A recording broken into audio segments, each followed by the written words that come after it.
Welcome to Samba Samba. Enjoy the video. You start by confirming prerequisites. Have your Apple ID and device passcode ready, and make a quick backup so you don't lose messages. Now open Settings and tap your name at the top to access Apple ID controls. This is where Mail accounts live. Once in Apple ID, make sure iCloud Mail is visible and synced so removal won't orphan messages. If you rely on the account for recovery or two-factor, note that purpose now before proceeding with account removal. Now disable iCloud Mail. Go to Settings, tap your name, then iCloud, flip Mail off.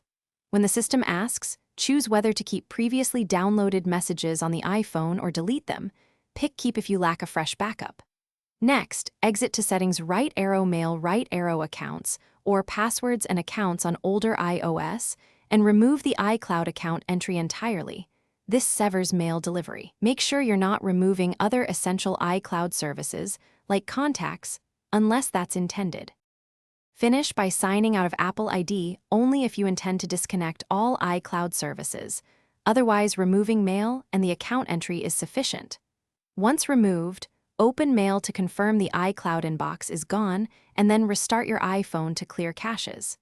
If a residual inbox remains, reset network settings or toggle Mail back on briefly, then off again to force sync.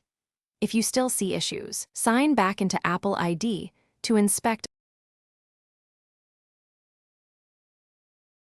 Thanks for watching.